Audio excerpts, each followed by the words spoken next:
One of you who know that what is epidemiology? Anyone having an idea?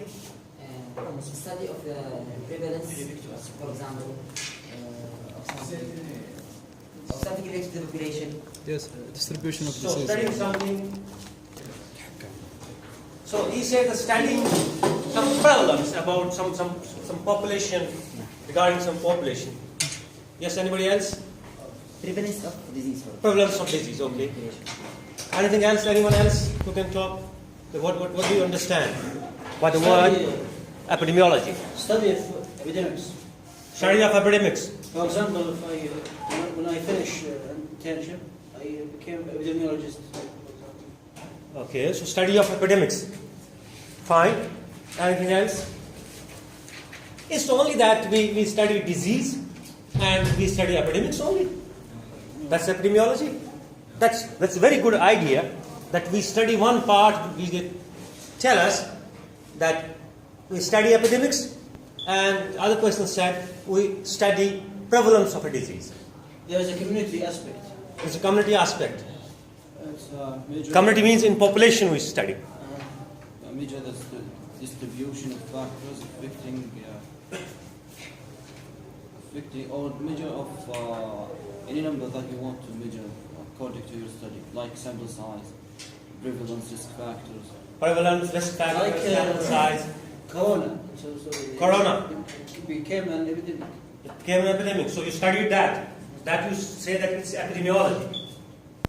So let us see what epidemiology is. You will give the definition. I will not talk about anything about definition. I will just try to make you understand what epidemiology is, how it looks like. Then, as far as the definition of epidemiology is concerned, I hope you will be able to yourself say that how to define that epidemiology in your own terms. Okay? Inshallah. So let's see. What does this picture tell us? Any idea? What's this? Map. Map. What is the word? Word map. It's a globe. So what does it tell us?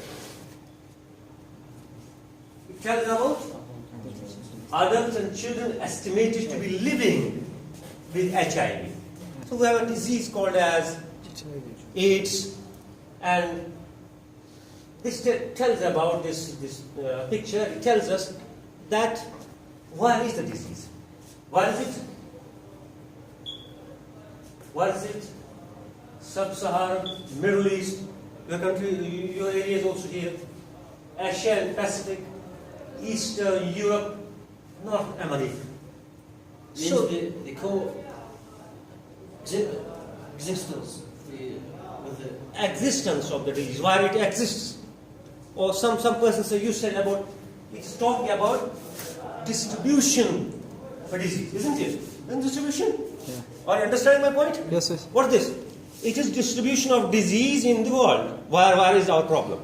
So we are talking about a problem that is HIV/AIDS, and this picture tells us where is it? What are the areas which are affected by it? So it tells us about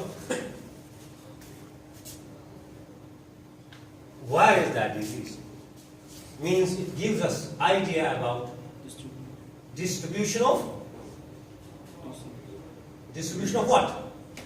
Distribution of the disease. This is So rightly as he said, it tells us about something about distribution of disease and why it is. So okay, it's okay. Anybody have any issues with this? It tells more than that. So it tells about that. Now, what does this tell us? Number of people who are it's a summary of the previous. It's a summary, but it tells more than that. What was the data telling us? divided that 50 people into 50 groups. So it's telling us that who are basically having the disease. Firstly, we are talking about where is the disease, isn't it? Now here what we are trying to tell, or this table is telling us, is that who are getting the disease or who are affected. Again, it tells us the distribution of disease, that was geography. this among population groups, subgroups of population. So who are those? So again, it tells us who are affected. Males, females, children. So it talks about, again, we are talking here the disease. That's HIV/AIDS. It talks that about the geographical distribution. It talks also about the distribution among different categories, among males, among females, and also among children. Is that clear? Yeah. Let's talk. It's very simple. Very simple. The epidemiology is not a difficult thing, but the question is if you understand that what he's telling us. Now what's this? What is saying is? So what is the question? In South Yeah, Africa. other type of category. Why is it? No specific. No. This is In South Africa now. yeah, but it's also telling us something. You see, About yes, about six- the age. 6 and 6 and age. eight. Age group. it Male and tells about female. age and sex. Yeah. So it gives us that which exact subgroups are having the disease. Again, the distribution of the disease among various subgroups, among males and females. Is that right? Female more. So it's categorizing it. So we are better understanding that who are affected more. Females in 30 to 34. Here's the major chunk. Here's the major chunk of the disease. Because distribution is here. So what this is trying to tell us about the disease is that there are many age groups which are affected by the disease, but the most burden of the disease is here in this age group. In this age group, you have, if you say from this age group, majority of your In South Africa. of the disease is only South Africa. It's only about one. So again, South Africa is geographic distribution. Males and females is about different categories of gender, And age. and also about the different age groups. Yeah. No, I'm just asking about, for example, in the Middle East, maybe the highest percentage is in, for example, in males, for example. Absolutely. So it's not the same for It's not the same. It's only for the. South Africa. It is specific for that area. So if you are to carry out any study here, so you will be talking about your own geography. Is it more in Jaw or some other regions? In Asir region, you have the Asir region, you have the Riyadh region, Medina region. So these regions, what is the disease? What is my disease? What is my problem? And who are getting this problem? So now here, it's also telling us that which subgroups are actually affected by this the most. So we can understand from here that it is mostly from 20 to 24 to 50-54 major chunk of our burden, that the total load of the disease lies in this age group. Then, what does this tell us? That was telling us about the disease which is prevalent. Now, this tells us about the new cases. New cases. New cases. So, previously we were talking about the total.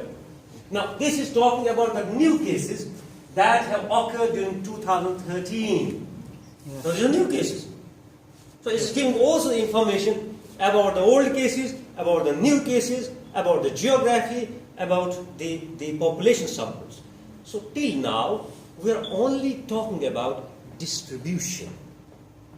So, epidemiology helps us to understand the distribution of disease. Now, this distribution can be many things.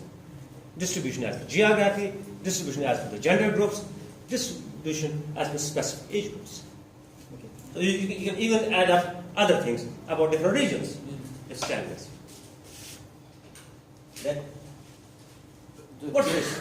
It's not only for disease, right? So that's what I'm telling. So first we have disease. Now what's this? What's this? Yeah. What's written? Death from AIDS. Deaths. Now that's not a disease, it's an event. We call them vital statistics, the births and deaths. Now it was telling us about the distribution of disease. Now it also tells us about distribution of a health-related event. Can we call it mortality rate? You can call it a mortality, but here I'm restricting the term to a broader one, to a broader group. That it talks about a health-related event. The health-related event can be marriages, divorces, it can be births, it can be deaths, it can be accidents. So these are called health-related events. Or even people. Yes? Even people, like if you are carrying your study on the number of people that working on like internal medicine department in the whole kingdom. Yeah, obviously. So that will also giving us an idea about the distribution in different departments of people. But here what I am stressing here, the earlier one was distribution of a disease. Now this is distribution of deaths. Now death is not a disease, it's a health-related event. It might have been accidents. So you might have a health-related event as accidents, distribution of accidents across the kingdom. Okay? So that's what he's telling us. It may be that how many marriages take place every year. You know that very recently you have a survey conducted, it was in the Saudi Gazette, that out of these marriages which happened last year, 30% got divorced. You read that article? So that tells us about another vital statistic or a vital event or a health-related event that there were marriages last year, out of that 30% ended null and void. Okay. So that was giving us an idea what's happened. Then we will see that what were the reasons. So for the time being, this epidemiology is helping us to understand the distribution of disease or a health-related event. Is that clear? With this part one. Yeah. This is part one. Now what's happening then? What's this? What is telling us? Route of transmission. What does that mean? How can traffic transport? Yes. So reasons for Yeah, reasons. It tries to tell us the modes of transmission or how the disease spreads. This epidemiology is telling us that how the disease spreads. Or it also tells us, if you see the other line, that who are the people who are at risk. What are their characteristics? For example, sexual contact. First one is Komilut, huh? Even we have, huh? We say Komilut? Yeah, Yeah. Yeah, even still it exists even in this at this point in time. So we have people having that thing, having that issues. So sexual transmission between males and males. Otherwise, if it not have been there, then male to male would have not been there. There would have been only one thing, male to female or vice versa. But we have this population also. From that time still continuing. Then we have another problem here. Also, females to females. So those people who have these factors, male to male and female to female, they have more chances of having this disease, as well as those males and females. Any one of them is infected, they can spread this disease, and vice versa. It also tells us the other reasons for that. Who are the people at risk? What are their characteristics? Or what are their determinants? Now this is called as another thing.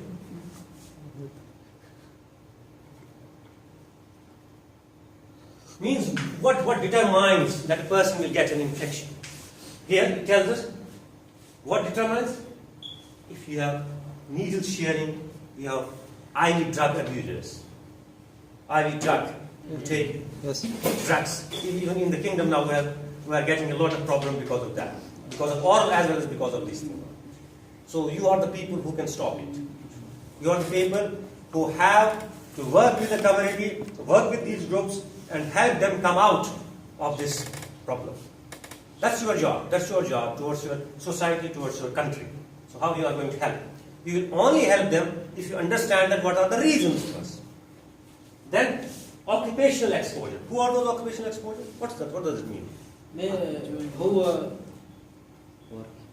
work. who working in the field that may be exposed to For example, nurses, uh-huh. doctors. Doctors, nurses, and dentists are mostly who are vulnerable to acquire this infection. So these are your. So if you have a person working as a dentist, as a nurse, now that's one of his factors, key factors that will increase his or her chances to acquire that infection. And then perinatal. What's perinatal? Fetus. Fetus. So it tells us from mother Mother to to baby, or mother to child. Okay? So that means the mother is infected and the mother can pass this infection to the fetus. That's called as perinatal. And then sometimes it can also happen by breastfeeding. So the breastfeeding, doctor? Yeah. So the breastfeeding. If the mother is HIV positive, Breastfeeding is contraindicated. absolutely. Depends in which country you live. If you live in Africa, then the chance of dying because of not being breastfed are more than this transmission. So there they still continue with breastfeeding. Although now efforts are there that they are now giving them a different substitute for that instead of giving the breast milk. Okay, are you getting my point? But in other countries, yes, this is not being given, this is withheld, and the baby is put on other feeds. Now, we said this, occupational ones. And others are organ transplantation. If you go for organ transplants, because you know that you are kingdom more than me, that people now have more problems with the kidney because of hypertension or because of diabetes, end stage is a very severe problem. So if you want to go for organ transplant, there are chances that the infection can be transmitted. Now, as we see that, what is the average number of? It also helps us to understand. What it helps us to understand that what is the average number of HIV particles in 1 ml of these body fluids. So which is least infective? Which is most infective? But you know. But what do you think? What is the most common cause? Which should be the most common cause here? No, semen and Blood. The transfusion. Needle sharing. What should be the, from this picture, what are you understanding that what should be, most probably, blood. most common cause? Blood. Transfusion. How many of us need a blood transfusion at the end? Not only. I say most common cause. Please understand. You will get an SLE. Semen. You will get an SLE for that. SLE MCQ on that. Which is the most common. Semen. Semen.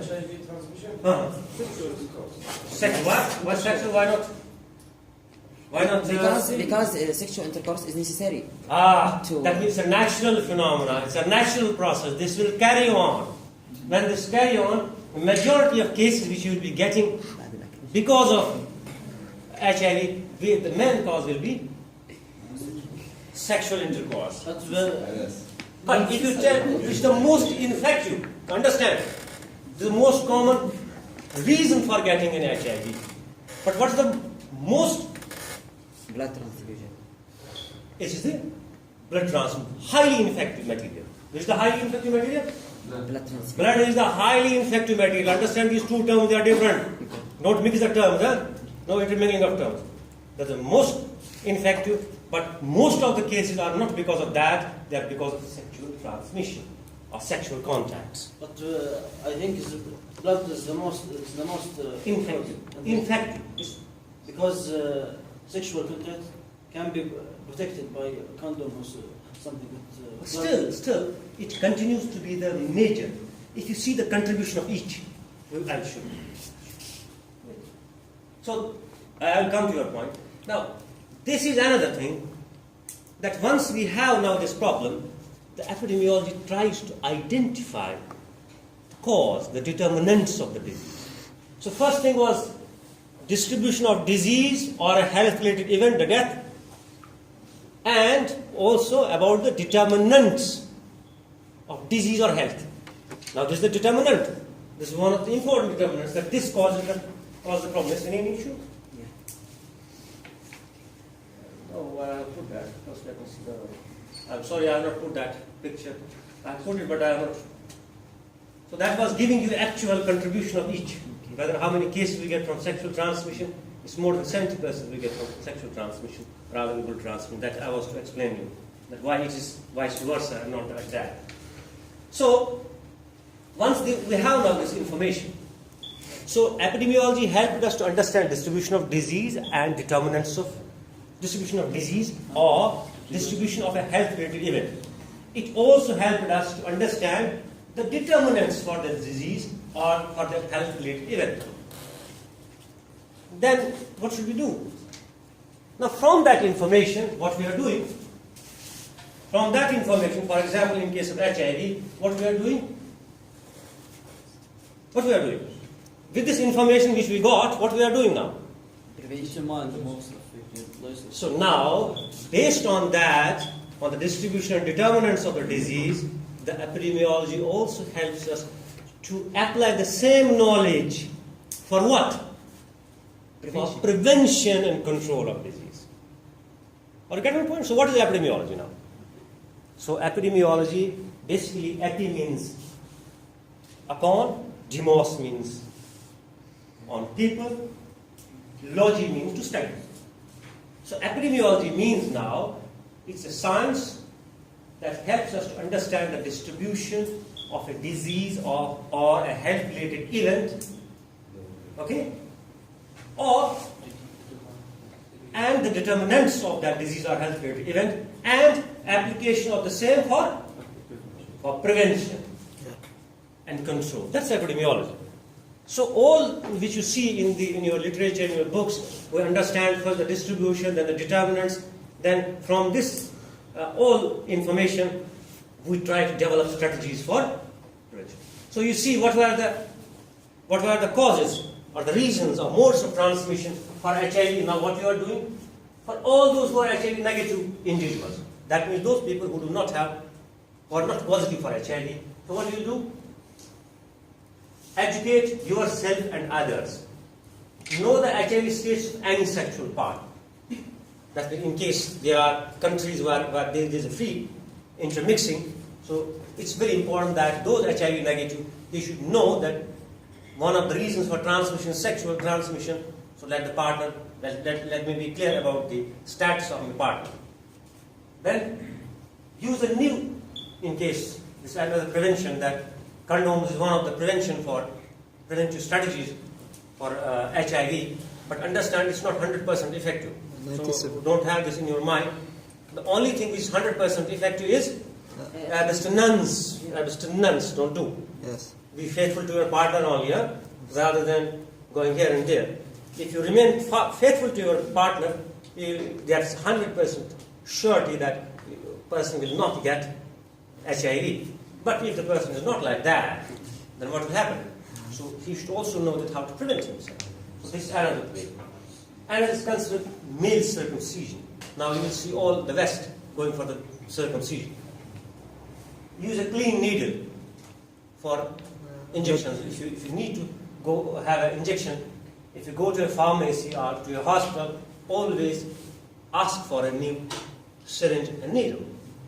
Because sometimes what happens that they take the same syringe and reuse it. Be cautious about blood products when we use it. And you have seen the very, I think last year, what happened in Riyadh, probably, that blood transfusion was given to a female, Yes. a very young female, and that was HIV positive blood, and that went there. So whenever there is, make sure that it's free. Get regular screening tests. Now we don't have it, so still we need to go for regular contacts. That's regular screening test.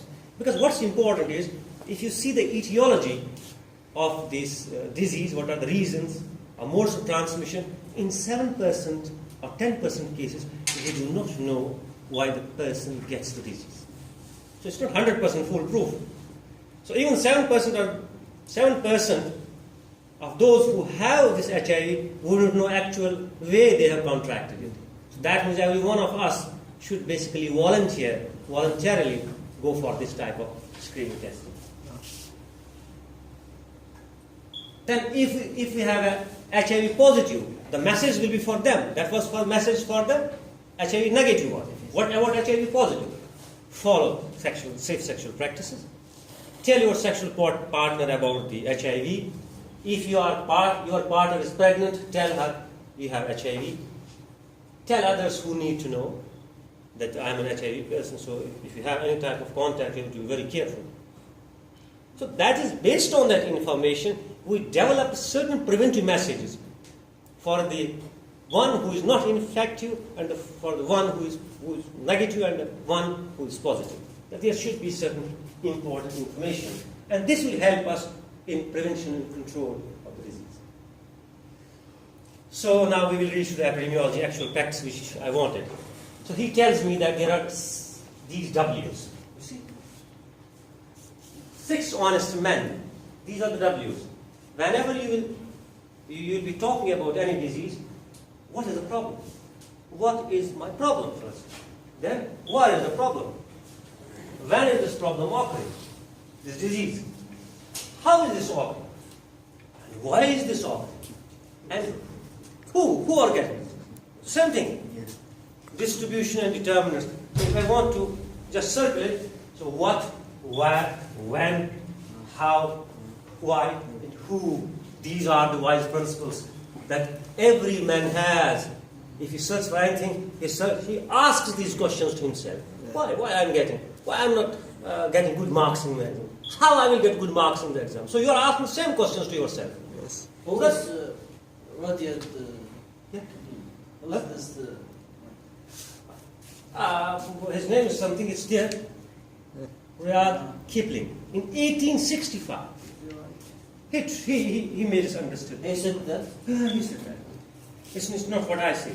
He said. No. And most importantly, all of us think, but we are not appreciating that. We are asking ourselves the same question when we do any job. But the point is, we are not appreciating what we are doing. If you appreciate what you are doing, you will see that I am asking myself certain questions, and then I am trying to answer those questions. So that's what epidemiology is: asking questions and getting answers for that. I said this, huh? No need. So, definition of epidemiology is to study the distribution and determinants of health, disease or injury in a human population. Then, application of the same information. Application for what? Control of that health problem. Is that simple? Now you can yourself define it. I don't need, you need now people who can just push you know, you should know like this, you should know like this. No, you know it. You have seen what the disease is, who are getting the disease, who are the subgroups who are getting the disease, how they are getting the disease, you understand about that. Then you apply that for control of the disease. That's epidemiology. Simple. So the main aim, the epidemiology. Epidemiology is the purpose. Then there are subsections which we'll be talking throughout this HIC, how we do that. How we do that actually. So what are the uses? So we were talking about 2013 in my earlier slides. I was using about 2013. Then I will compare it with 2015. But what happened?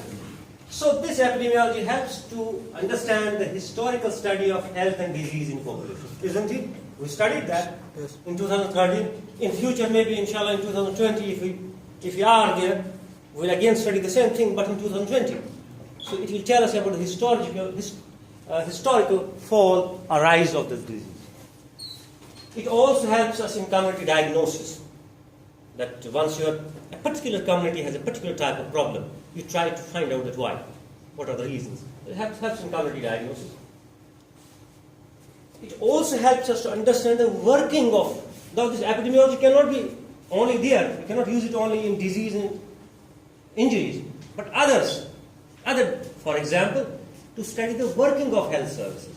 Now, if you have PHCs, you want to evaluate how it's working. Again, you are applying the epidemiological principles to see whether it's working up to the optimal or not. So this is one of the uses. So uses you should understand. What are the uses? You can list any number of uses which you can get. Now, to estimate the individual's chances and risks of disease. What are my risks of getting a disease? It helps me to understand that. We will be learning in future that how. Am I at risk or no? Are you HIV positive or not? It helps me. What are your chances, your risks of getting the disease? Now, having is something different, and having risks of getting the disease are different things. When I have, then I have. If I do not have, but I am living in a community where many people around me are HIV positive, what are my chances of getting that disease if I am HIV negative? That's what I mean by this.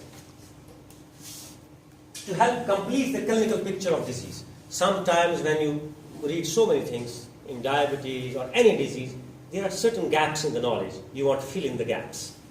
So it helps us to understand that. It also helps to identify syndromes for the distribution and search of causes of health and disease. That's what you are doing, inshallah, in your research also. You are applying all the principles there.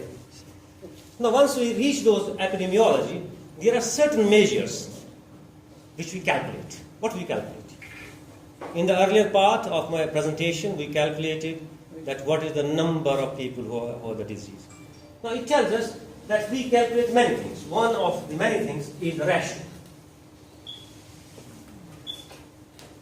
So what's the ratio now? I have told you the ratio. What's the ratio? Huh? What's the ratio? These are the measures. When you study epidemiology, you can calculate anything. Any study you calculate, then you may either calculate rate or ratio or the proportion. Now, how are they different? Ratio consists of fraction. Ratio consists of fraction. Proportion doesn't contain fraction? I don't know. We don't know about that. What's the difference between that, between three? In the last lecture of endocrinology, I talked about certain rates, infant mortality rate, birth, other things. There I use the terms ratio and rate. But you quite often you forget. I don't know what you eat to forget. That was You before. should eat something to remember. Doctor, Yeah. that was before the OSPI. Before the hospital. So now that's gone, huh?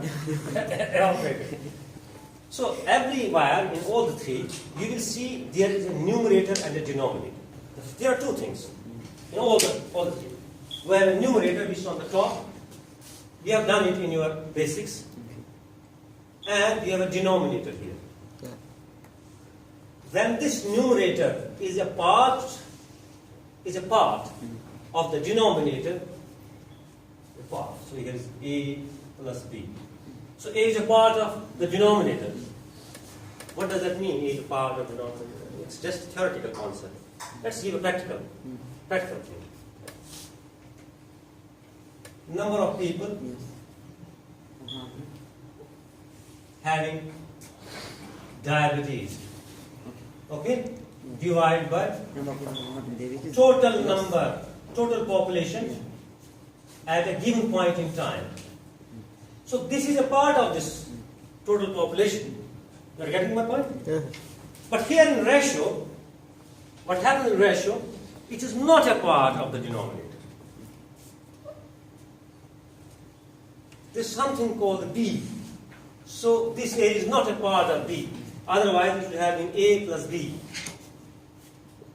So when this A is not there, we say that the A and B refer to frequencies of some event. For example, how you calculate what's infant mortality rate? How you define that?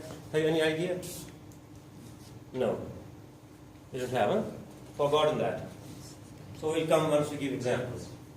Now, in case of proportion, you see, this numerator is a part of denominator. And here the same thing is in rate, but there's something also here. What's that something? During a certain period of time. Here the time is also mentioned. And when the time is also mentioned, it becomes a rate. Otherwise, it's a proportion. And if they are two different entities, then it becomes a ratio. For example, male to female ratio. How many males are there? How many females are there? Now, these are not part of each other. The males are different, females are different. When we try to calculate that, what we are getting is the ratio. Yeah. We'll So see. we can use it for comparing. Yeah. The first one. Now see, this is the, yes, anything special?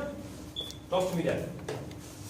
So I said this ratio, in the ratio, the denominator and the numerator, they are two separate entities. They are not part of each other. Then when you scale it, R is always more than 0. It will never come to 0. R may or may not have any units. Now I am giving you the example. Observed number of AIDS cases in country A during June. For example, June this year, then what was the expected number of cases? So number of cases were 40 that was observed, but we were expecting 20 only. But we get more. So I am getting a figure called as 2. But what 2? So the ratio is 2, means it has increased or doubled, but we have no units for that. We don't have units. Kilograms, milligrams, deciliter, what? No units. No units. Now what happens here? Doctor, could you refer to expected number? From where you get this number? Expected number, you're right, expected number we get once we have an idea that normally how many cases I get every year. I'll give you an idea. For example, if Kingdom of Saudi Arabia have diarrhea cases for last 3 years, year 1, year 2, year 3, the last 3 years, we are getting, for example, 50 cases per year, 50 cases per year, 50 cases per year. So we are expecting this year that again there will be 50 cases. So that is the expected rate, which you already know. But now we are getting a more, 40 cases. So something has gone wrong. Some activities which you are putting in place have not worked. Or there might have been some, because this diarrhea is how it spreads. How does diarrhea spread? With the mode of transmission, fecal-oral transmission. Yeah. So maybe this year there might be floods which may have contaminated the water. You have more problem this year as compared to previous year. So the ratio will be 2. In case of proportions, I said that in proportions the numerator is always a part of the denominator. And this proportion, it takes values between 0 to 1. So your value proportion either 0, from 0 to 1, that means plus 0.1, 0.2, 0.3, 0.5, 0.6. It reached 1, no? 0.5 means 50%. 0.3 means 30%. Now P has again no units. This P you can multiply by any. 100, 1000, or 100,000. So accordingly you can get the number. For example, 50 per 100, or 50 per 1000. I will give an example as well, don't worry. What does it mean constant here? Constant you can multiply by any number. To get a, for example, if I am getting 5 per 90, how much I will get out of 100? So you want to be rounding this thing up, how many I will be getting out of 1000. So that is how you add up either 100 or 1000 per 100 or per 1000. Now see, in 1995 we said 53% of all deaths in Africa were children under the age of 5 years. But if I give this proportion, I can write 0.53. 0 to 1, I can write 0.53. Or I can write the same, 53%. Or I can write 53 by that constant, 100. Or I can write 530 per 1000. It's the same. Or It doesn't change. You see? Yeah. Or 300 per 10,000. Yeah. 5,300 by per 10,000. Yes. So you can only add up a 0. It remains the same. Yes. Because what is simple mathematics we have done it in the preliminaries before coming here. We So have done it. this constant value is expected or? No, it's not expected. What you are doing is trying to tell me. If I will tell here, I say you are 50 people here.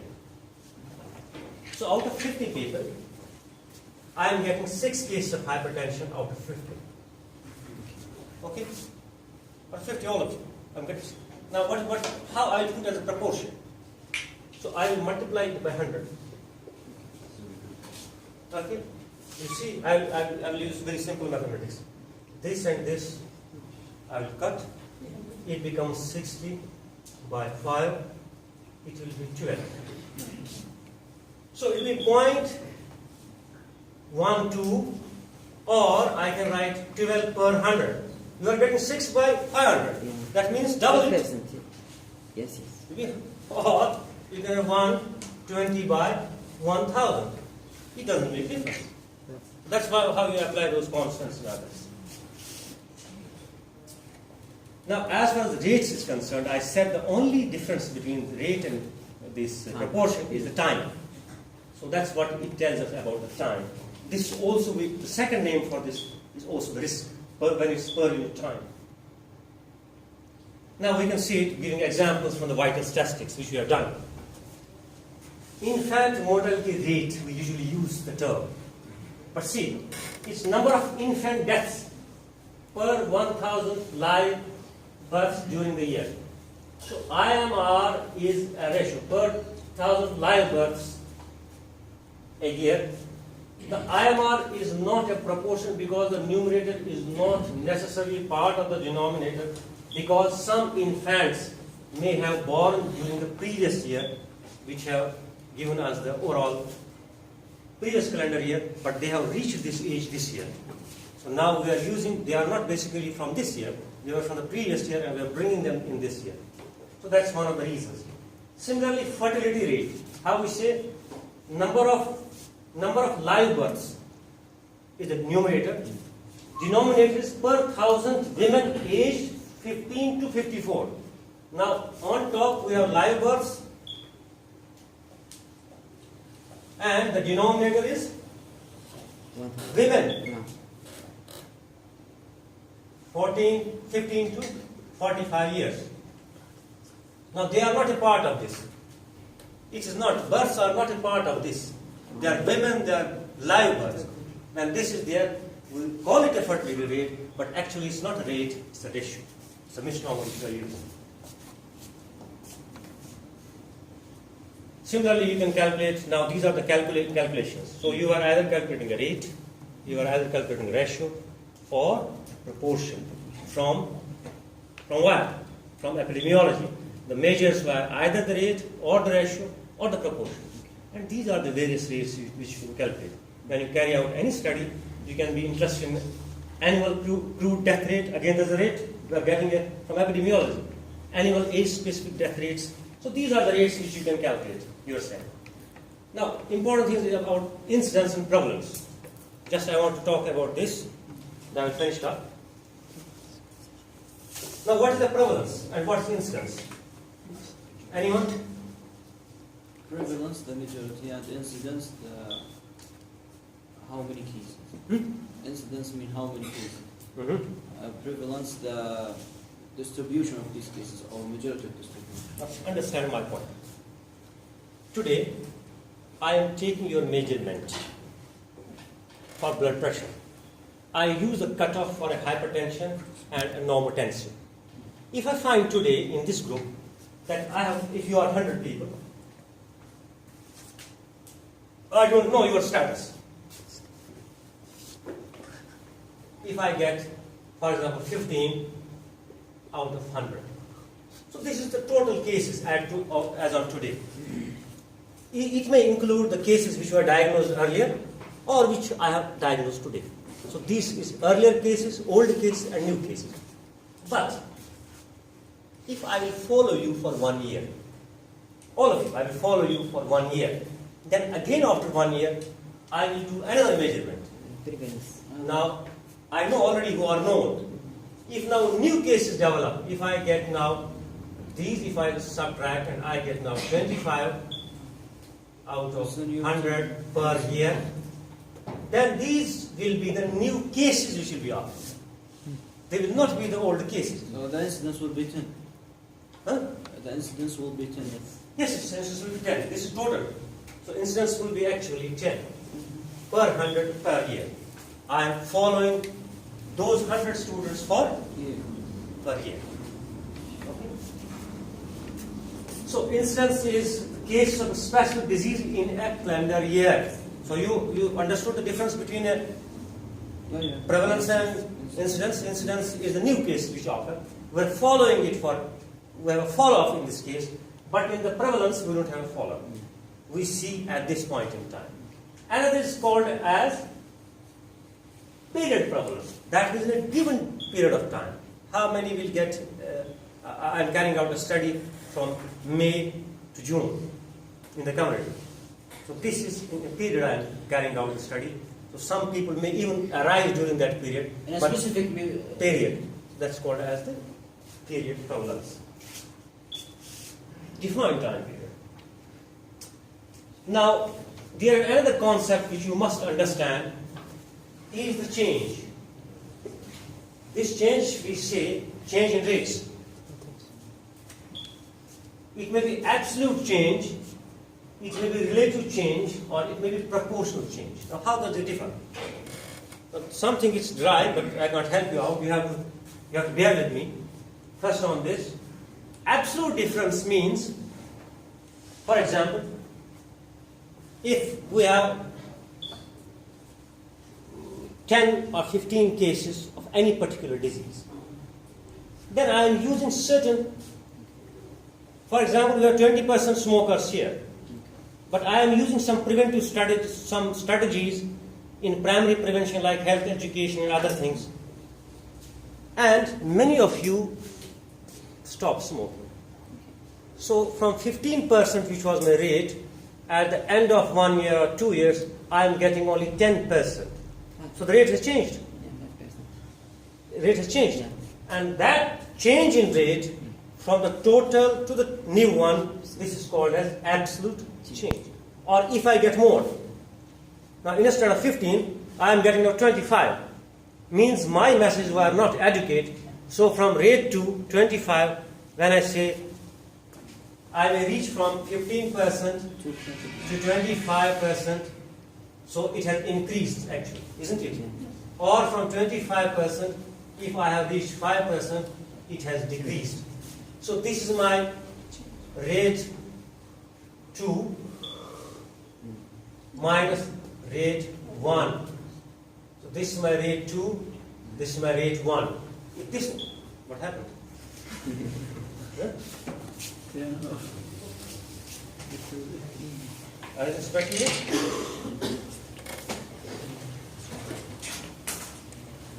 Relative differences. So we have another concept. So first concept was an absolute.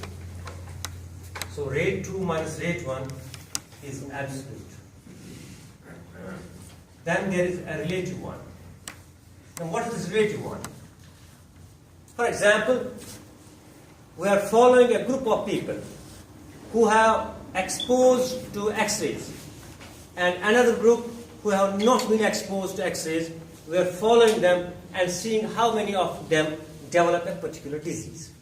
So this will be rate among exposed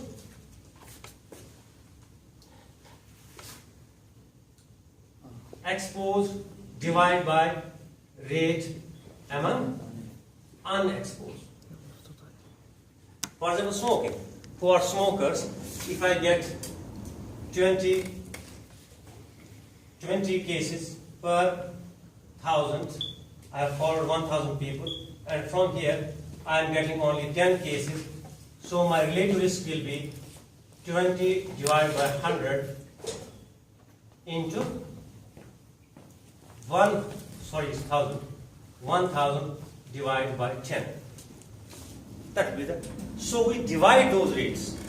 When we divide, this thing and this thing will finish up here, so we will have a relative risk of 2. It means that those people who smoke are twice at risk of developing lung cancer instead of those who do not smoke. So once we are getting now either a rate or a ratio or a proportion, and we have different things in that, but which we were focusing is prevalence and incidence. In prevalence and incidence, the other thing which we talked about is the absolute difference between the rate, the relative difference. Then there is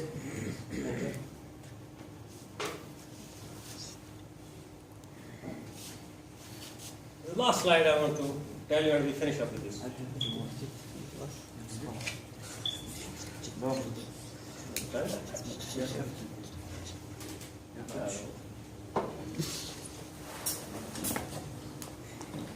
Rate 2 minus rate 1, we have a relative change, rate 2 minus rate 2 divided by rate 1, or we have proportional percentage change, then you do rate 2 minus rate 1 divided by rate 1. Now what does that mean? Example. This is 1991. Rate 1 was 1,153, and in 1996, after almost 7 years, again the rate of the same disease was 307. Now, if you look for the absolute change is rate 2 minus rate 1, means we have a decrease of minus 846. Or, in another way, the incidence rate was 846 cases per 100,000 person years. So this absolute change. Then the relative change is that you divide the two. Again, the same, I am giving the same rate. You divide the two, you will get a figure called a 0.27, or we say 1 minus 0.27, it becomes 0.73. That means 73% relative decrease in rate over these 10 years. It means that whether my interventions were effective or not. So it tells us about that. And if you have to see the proportional change will be rate 2 minus rate 1 divided by rate 1. Again, it tells us that there was overall a 73% relative decrease in rate. So in summary, this epidemiology helps us in decision making as far as public health issues are concerned. We can summarize the data, whatever you will get even from your studies, as ratios or proportions and rates. These rates can be incidence, prevalence rates. It can also be an absolute difference. It can be relative difference or other rates. Then we also talked about assessing change in rates, which we talked. Thank you. This. Thank you so much.